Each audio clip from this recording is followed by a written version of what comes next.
안녕하세요. 오늘 저희가 함께 살펴볼 자료는 정말 흥미로운 조합입니다. 네, 그렇죠. 하나는 5천년 역사를 지닌 중국 전통 문화에 대한 글이고요. 또 다른 하나는 디자인과 건강, 이 둘의 관계를 파고드는 최신 연구 논문 모음이에요. 네, 언뜻 보면 좀 관련 없어 보이기도 하죠. 맞아요. 근데 이번 딥다이브에서는 이 고대의 지혜와 또 현대 과학, 이 둘 속에서 어떤 공통된 원리를 좀 찾아보려고 합니다. 인간의 경험과 웰빙을 어떻게 더 풍요롭게 할 수 있을지 한번 파헤쳐보죠. 좋습니다. 먼저 그 중국 전통문화 자료를 보면요. 단순히 명절을 나열하는 데 그치지 않더라고요.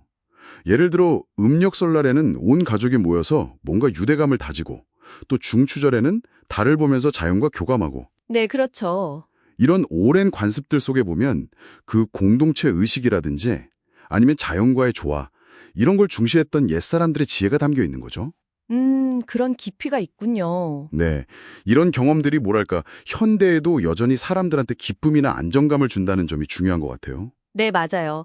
바로 그 지점이 현대 연구하고 딱 만나는 부분입니다. 아, 그래요? 네. 다른 자료 묶음인 힐링 스페이스 연구들을 보면 환경이 인간의 건강이나 웰빙에 미치는 영향을 굉장히 과학적으로 분석하거든요. 과학적으로요? 어떤 식으로요? 예를 들면 EEG 장치, 그러니까 뇌활동 측정하는 거죠. 그런 거나 혈문조사 같은 방법을 써서요. 어떻게 보면 고대의 지혜가 직관적으로 알았던 걸 현대 과학이 이제 증명하려는 시도, 이렇게 볼 수도 있겠네요. 아, 그렇군요. 그럼 예를 들어서 전통 명절이 그 공동체적 유대감을 강조했다고 하셨는데 현대 도시 환경에서는 그럼 그런 효과를 어떻게 얻을 수 있을까요? 연구에서 뭔가 보여주는 게 있나요? 네, 있습니다. 그 최애 등의 연구가 바로 그 점을 다루는데요. 잘 디자인된 도시의 열린 공간, 예를 들면 공원이나 광장 같은 곳이요. 네네. 이런 곳이 단순히 그냥 보기 좋은 걸 넘어서서 사람들 신체 활동을 늘리고 또 중요한 게 사회적 연결을 촉진한다는 거예요. 스트레스 감소에도 도움이 되고요. 아하, 사회적 연결이요? 네, 그러니까 마치 현대판 마을 공동체 마당 같은 역할을 한다고 볼 수 있죠. 재밌네요. 사회적 연결뿐 아니라 아까 중추절 얘기처럼 자연과의 교감도 중요하다고 하셨는데 이 부분에 대한 연구도 있겠죠, 그럼? 그럼요. 당연히 있습니다. 이 등의 연구는요, 자연 숲 환경에서 시간을 보내는 게 스트레스 수준을 낮추고 기분을 좋게 만들 뿐만 아니라 심지어 인지 기능이나 활력까지 높여준다는 걸 아주 구체적인 데이터로 보여줘요. 인지 기능까지요? 와, 네, 그리고 혈압이나 심박수가 낮아지는 그런 생리적인 이점도 확인됐고요. 거기 언급된 대나무 숲 테라피 같은 것도 다 비슷한 맥락입니다. 그렇군요. 이게 전통적으로 자연을 중시했던 관점하고 정확히 일치하는 거죠. 어떻게 보면 자연 자체가 강력한 치유력을 지녔다는 과학적 근거인 셈이에요. 흥미롭네요, 정말. 그럼 공간 자체의 디자인 요소는 어때요? 예를 들어 미적인 부분이라던가 아니면 좀 더 개인적인 느낌 같은 거요. 스미스 연구가 그런 걸 다뤘다고 들었는데요. 예, 아니면 적절한 감각 자극, 미학 같은 심리적인 요인들이 우리 정서 상태나 스트레스 수준, 전반적인 만족도에 직접 영향을 준다고 강조합니다. 아, 심리적인 요인들이요? 네, 단순히 그냥 예쁜 공간을 만드는 게 아니라 조명이나 색상, 예술 작품 같은 요소들이 어떻게 우리 마음을 편안하게 하고 또 안정감을 주는지를 분석하는 거죠.